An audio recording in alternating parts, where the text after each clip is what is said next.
Episode सुंदर झील के शहर में खुलता है, जहां हमें कॉलेज के 2 छात्रों एडम और विली से मिलवाया जाता है। हालांकि विली केवल 19 साल की है, वह गर्भवती है और बच्चे के पिता को प्रकट नहीं करना चाहती।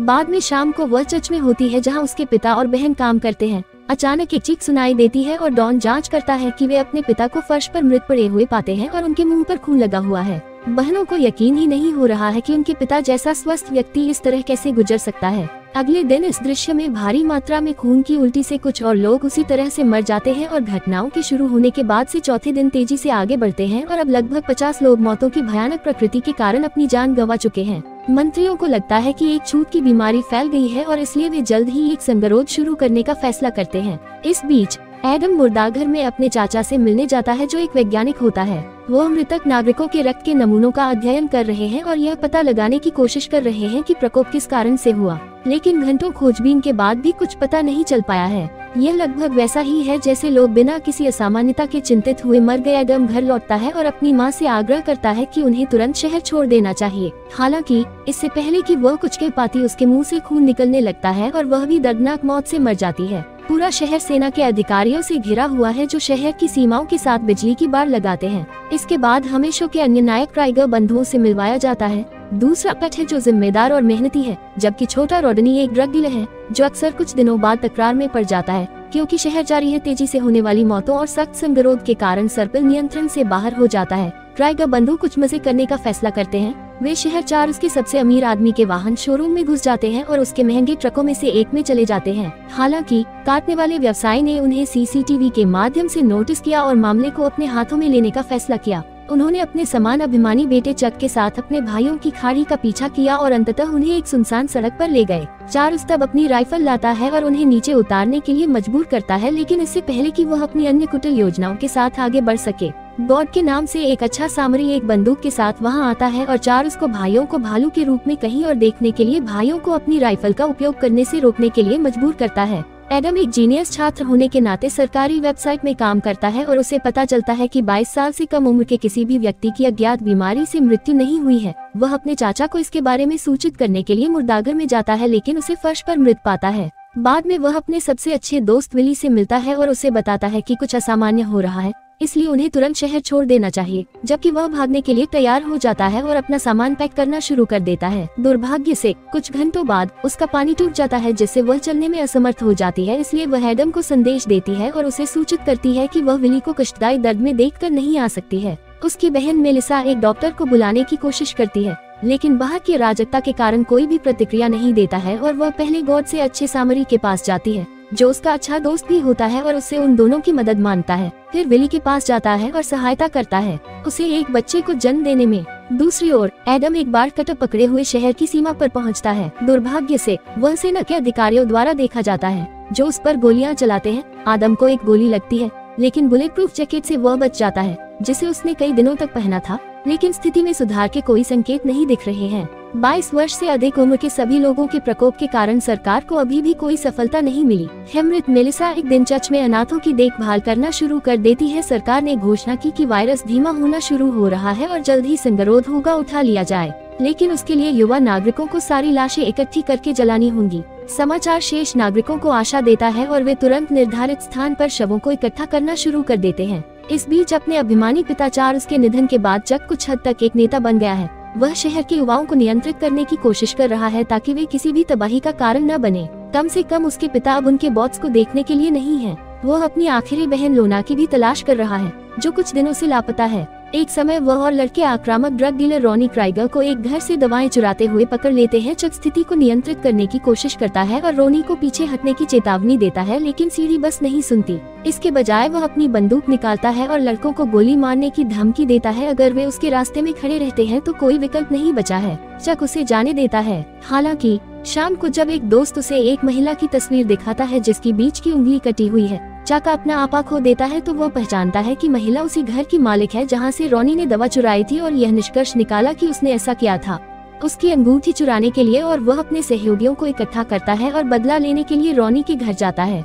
अगले दृश्य में हम विली को किसी के घर में घुसते हुए देखते हैं। संभवतः उसके बच्चे का पिता कुछ सही खोज रहा है। फिर एक लड़का चाकू लेकर उसके पास जाता है, डरता हुआ कहता है कि वह चली जाएगी, लेकिन वह उसे रोकता है और उसे अपने साथ रहने के लिए कहता है। उसे, यहाँ तक कि वह उसके लिए एक तिजोरी भी खोलता है और उसके अंदर उसके नाम के साथ एक लिफाफा पाता है, लेकिन इससे पहले कि वह उसे सौंप सके, जबकि वह व्यस्त महसूस करता है और कहीं और फर्श पर गिर जाता है। जैसा कि गॉड अपने खेत पर काम कर रहा है, वह गिद्धों के झुंड को पास के जंगल में किसी चीज पर चक्कर लगाते हुए देखता है। जिज्ञासु वह उस स्थान पर जाता है, तभी चक बहन अलाना को एक पेड़ के पास मरा हुआ पाता है। उसके हाथ में रिवाल्वर और सिर में चोट का निशान है। लगता है कि वह अपने पिता को चिल्ड्रन बॉट्स को देखते हुए बर्दाश्त नहीं कर सकती थी। बिना समय बर्बाद किए वह चक और एडम को घटनास्थल पर बुलाती है। बाद वाला उस जगह के चारों ओर एक नजर डालता है और यह निष्कर्ष निकालता है कि उसके मरने से पहले किसी ने उसके साथ झगड़ा किया था। वह भारी मन से शव के बगल में एक पदचिह्न के साथ अपराध स्थल की तस्वीरें भी लेता है, फिर अपनी बहन के शरीर को उठाता है और उसे अपने पिछवाड़े में लाने के बाद जला देता है।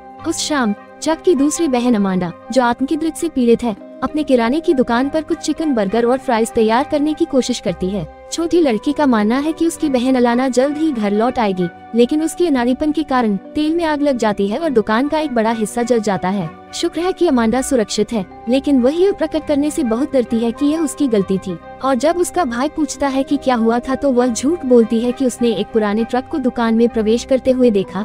यह सुनकर चक ने यह निष्कर्ष निकाला कि क्राइगर भाई इसके लिए जिम्मेदार है, क्योंकि उनके पास भी एक पुराना ट्रक है। क्योंकि रात में बाद में पूरे शहर में गॉर्डन क्रैगर्स को फिर से जोड़ा जाता है। शवों के ढेर के चारों ओर इकट्ठा होता है और उन्हें आग लगाने की तैयारी करता है। एक ही समय पर एडम एक ऐसे व्यक्ति की तलाश कर रहा है जिसे उसने सरकारी वेबसाइट पर पाया, क्योंकि उसका मानना है कि उसे रहस्यमयी बीमारी के बारे में कुछ जानकारी है। सौभाग्य से वह आदमी को ढूंढता है और अपनी जेब से कुछ निकालता है, लेकिन जैसे ही वह जाने के लिए तैयार होता है, वह पास में किसी के खांसने की आवाज सुनता है। करीब से देखने पर लाशों के बीच विली को देखकर एडम दम रह जाता है। वह जल्दी से उसके पास जाता है और पूरे ढेर के कुरकुरे होने से ठीक पहले उसे बाहर ले जाता है। इस बीच एक छोटे लड़के पर हमला करने के बाद एक बाघ चिड़ियाघर से भाग जाता है, जो उसे खिलाने के लिए वहां आया था। अगली सुबह चक अपने सेल फोन पर पाता है और सीधे लॉकी के पास जाता है। वह दावा करता है कि उन्हें क्राइगर भाइयों का सामना करने और उन्हें सबक सिखाने की जरूरत है। पहले तो गॉड झिझकता है, यह दावा करते हुए कि वे सिर्फ लोगों पर हमला नहीं कर सकते, लेकिन जब उसे पता चलता है कि रॉनी आखिरी व्यक्ति था जिसने लोना को संदेश भेजा था, तो वह खेत छोड़ने से पहले सदमे में शामिल होने के लिए सहमत हो गया। गॉड ने अपनी छोटी बहन फ्रांसिस को गायों की देखभाल करने और उन्हें गॉर्डन और उसके दोस्तों के साथ चक के बगल में खिलाने के लिए कहा। रात में अपने भाई के घर नाले को घेर लिया और रोनी से चिंतित होकर बाहर आने की मांग की। वह फिर घर से बाहर चला जाता है और गॉर्डन शौक से बात करना शुरू कर देता है। अचानक पूरे शहर में बिजली चली जाती है, जिससे चक को विश्वास हो जाता है कि क्राइगर भाई उन्हें फंसाने की कोशिश कर रहे हैं। इसलिए जब स्थिति लगभग नियंत्रण से बाहर हो जाती है, तो वह रोनी को बेसमेंट से वापस आग लगाने के लिए पैक पर आग लगा देता है। चक और उसका समूह पीछे हटने का फैसला करते हैं, लेकिन ऐसा करते समय गॉड को गोली लग जाती है। बाद में चक अपने ट्रक को एक फार्मेसी में रोक देता है और गॉड को वहीं छोड़ देता है। सीढ़ी आश्वस्त करती है कि वह ठीक है और अपनी देखभाल कर सकता है, लेकिन चक के जाने के बाद गॉड स्टोर में प्रवेश करता है और खून की गंभीर कमी के कारण जमीन पर गिर जाता है। सौभाग्य से उसकी दोस्त मेलिसा वहां पहुंचती है और उसे अपने पैरों पर वापस लाने में मदद करती है। वह उसके घाव को भी साफ करती है और साथ ही टाँके भी लगाती है। ट्रेसी द अदर क्रीक आपका भाई पेट को सूचित करता है कि रॉनी ने घर छोड़ दिया है। वो यह भी बताती है कि उसने अपने फोन की जांच की और वाना और दूसरी लड़की को भेजे गए 5 संदेश पाए। इस बीच रॉनी को चक के घर में रेंगते हुए देखा जा सकता है, जहां उसकी प्रेमिका स्टेसी सो रही है। ऐसा प्रतीत होता है जैसे दोनों एक दूसरे को लंबे समय से जानते हैं और एक करीबी बंधन साझा करते हैं। रूहानी लगातार यह दावा करते हुए मदद मांगता है कि उसने अलाना को नहीं मारा और स्टेसी अगली सुबह उसकी मदद करने का फैसला करती है। वह उसे सदमे से मिलने और उनके मतभेदों को सुलझाने में मदद करने के लिए ले जाती है। हालांकि आखिरी समय में उसने रॉनी को धोखा दिया और झूठ ने झटका दिया कि उस पर गुस्से में सदमे में हमला किया जा रहा था और उसके लड़के रॉनी को मारने के लिए दौड़ पड़े। दूसरी ओर क्रोधित बहन फ्रांसिस अपने दुर्भाग्य के लिए खेत को बिजली देने के लिए जनरेटर चालू करने की कोशिश कर रही है। भागने वाला टाइगर उसके अटारी में दौड़ने के लिए मजबूर होने से पहले आता है। बाद में वह एक बंदूक रखती है और धीरे धीरे छिपने से बाहर आती है और बाघ उसे नोटिस करता है और उसके पास जाने लगता है, लेकिन समय के साथ वह कुछ शॉट निकालती है और उसे खत्म कर देती है।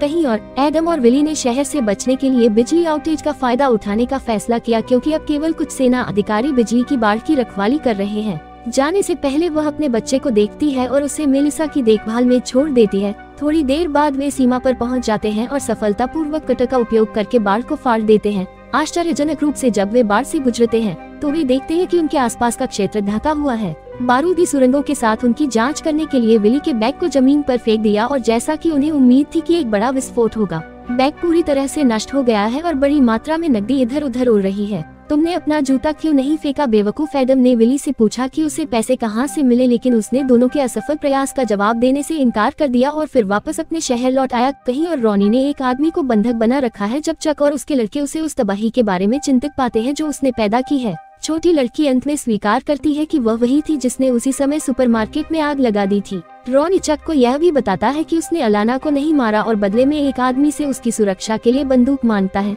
जिसके पास कोई विकल्प नहीं है। वह अनिच्छा से उसे राइफल प्रदान करता है और अपनी बहन को बचाता है, और इससे पहले कि रॉनी कुछ कर पाता चक उस पर हमला करता है और उसके चेहरे पर कई बार मुक्का मारता है। राइट डैन गॉर्डन पेक घटनास्थल पर पहुँचे और उन्हें अलग कर दिया। फिर उन्होंने खुलासा किया कि रॉनी वास्तव में चक की प्रेमिका स्टेसी के साथ था जब अलाना की हत्या हुई थी। इसके बाद रॉनी यह कहकर वहाँ से चला जाता है कि लड़ाई अभी शुरू हुई है। अगले दृश्य में गॉड अपने फार्म हाउस में लौटता है और सामने की यार्ड में एक मरे हुए बाघ को देखकर डर जाता है। वह तुरंत अंदर जाता है और फ्रांसिस के क्षणों की खोज शुरू करता है जब वह उसे ढूंढता है और उल्लेख करता है कि उनके माता पिता को उस बहादुरी पर बहुत गर्व होगा जो उसने आज दिखाई है। दूसरी ओर जब विली घर लौटता है तो मेलिसा अपने बच्चे को छोड़ने के लिए उस पर चिल्लाती है और उसे यह सुने बिना जाने देती है, जबकि वह क्रोधित हो जाता है और घर से बाहर निकल जाता है, लेकिन अपनी बहन को यह बताने से पहले नहीं कि उसे उसकी देखभाल नहीं करनी है। बेबी बॉय अब बाद में जब विली शहर में इधर उधर भटक रही होती है तो वह रॉनी से मिलती है। वह उससे कहता है कि अगर वह चाहती है और आश्चर्य की बात है तो वह अपनी जगह पर रुक सकती है, जबकि वह अगली सुबह उसके साथ जंगल में जाने के लिए तैयार हो जाती है ताकि वह अपने छोटे लड़के को छोड़कर शिकार कर सके। शहर में कहीं और ट्रेसी की देखभाल के बाद दो छोटे बच्चे हैरिस और उसका दोस्त चक की कार के गोदाम में घुस जाते हैं और एक महंगी काली कार में भाग जाते हैं। चक के लड़के डकैती को नोटिस करते हैं और उनका पीछा करना शुरू कर देते हैं। क्षण भर बाद हैरिस कार से नियंत्रण खो देता है और खाई में गिर जाता है। उसने और उसके दोस्त ने घटनास्थल से भागने की कोशिश की, लेकिन बाद में चक के लड़कों ने पकड़ लिया। उन्हें चक में लाया जाता है जो उन्हें तब तक दंडित करने का फैसला करता है जब तक कि वे एक अच्छी माफी के साथ नहीं आते। हालांकि हैरिस माफी नहीं मानता है और बदले में अभिनय के लिए चक को फटकार लगाता है जैसे कि वह राज्य का मुखिया है। यह क्रोधित सीढ़ी है, इसलिए वह हैरिस को एक धातु के खंभे से बांध देता है। इस बीच एडम फिर से जंगल में उस जगह का दौरा करता है जहां लंबे समय तक उसका शरीर पाया गया था, इससे पहले कि वह चारों ओर देखता है और पैट क्राइगर के समान टोपी की खोज करता है। दुष्प्रचार के साथ बेसबॉल खेल के दौरान एडम खुद मामले की जांच करने का फैसला करता है। बाद में वह चुपके से क्राइगर निवास की ओर जाता है और आश्चर्यजनक रूप से बाहर रखे जूतों पर एक नजर डालता है। जूते के पीछे के प्रिंट चित्र में दिए गए प्रिंटों से मेल खाते हैं। एडम फिर और अधिक जांच करने की कोशिश करता है, लेकिन तभी ट्रेसी ने उसे नोटिस किया और पूछताछ की कि वह क्या कर रहा है। वहाँ स्थिति से बचने के लिए एडम झूठ बोलता है कि वह कहीं और ड्रग्स लेने के लिए रोनी की तलाश कर रहा है, जहां उसे कुछ बियर पीने के बाद रोनी के साथ अपने समय का आनंद लेते हुए देखा जा सकता है। वहीं वह उसके साथ संबंध बनाने की कोशिश करता है, लेकिन विली यह स्पष्ट करता है कि उसे उसमें कोई दिलचस्पी नहीं है। बावजूद इसके रॉनी रुकता नहीं है और जबरदस्ती करता रहता है। सौभाग्य से ट्रेसी समय पर वहां पहुंचती है और रात में बाद में बचने के लिए पर्याप्त समय प्रदान करने वाली कुदाल से उसे मारती है और उसके बिना मिलती है और उसे बताती है कि उसने ऐना को नहीं मारा, लेकिन उसने उसे अकल्पनीय करने से रोकने की कोशिश की। यह बताता है कि जिस स्थान पर उसकी मृत्यु हुई उसके पास संघर्ष के निशान क्यों थे। वह फिर एक नोट देता है और छोड़ने की तैयारी करता है। तभी चक अपने लड़कों के साथ वहां पहुंचता है और पैट पर शूटिंग शुरू कर देता है। सीढ़ी किसी तरह भागने में कामयाब हो जाती है और इससे पहले कि चक उसका पीछा कर पाता, एडम हस्तक्षेप करता है। उनका दावा है कि पैट निर्दोष है क्योंकि अलाना ने वास्तव में अपने दावे को सत्यापित करने के लिए अकल्पनीय प्रतिबद्ध किया था कि वह चक बहनों का अंतिम नोट है कि पैट ने उसे पहले दिया था। चक रहस्य उद्घाटन से तबाह हो गया है और मामलों को बदतर बनाने के लिए उसे सूचित किया जाता है कि वह जिस लड़के से बंधा है एक पोल पहले हैरिस बेहोश हो गया है। यह पता चला कि लड़का डायबिटिक है और वह इंसुलिन शॉक में चला गया है। सौभाग्य से कुछ लोग घटनास्थल पर पहुंचे और लड़के को सफलतापूर्वक जीवित करने में कामयाब रहे। घर पर वापस पैट ट्रेसी के साथ बात करता है और अपने भाई के हाल के शरारतों के बारे में जानता है। वह रॉनी को फटकार लगाता है और उसे फिर से ऐसा न करने की चेतावनी देता है या फिर कुछ समय बाद परिणाम होंगे जब वह पैट के पास जाता है और उसे शहर के पास छोड़ने के लिए कहता है। हालांकि उसने यह कहते हुए मना कर दिया कि चक और उसके लड़के उसकी तलाश कर रहे हैं। अंतिम दृश्य में जबकि एडम अपने एक शिक्षक से बात कर रहा है, बिजली शहर में वापस आती है और हर कोई उत्तेजित हो जाता है। दुर्भाग्य से शिक्षक जो सिर्फ 22 साल का हो गया है, उसे खून की उल्टी होने लगती है और उसकी मौके पर ही मौत हो जाती है। इस तरह के और वीडियो के लिए सब्सक्राइब करें, नोटिफिकेशन चालू करें और चैनल की मदद करने के लिए लाइक करें। देखने के लिए धन्यवाद।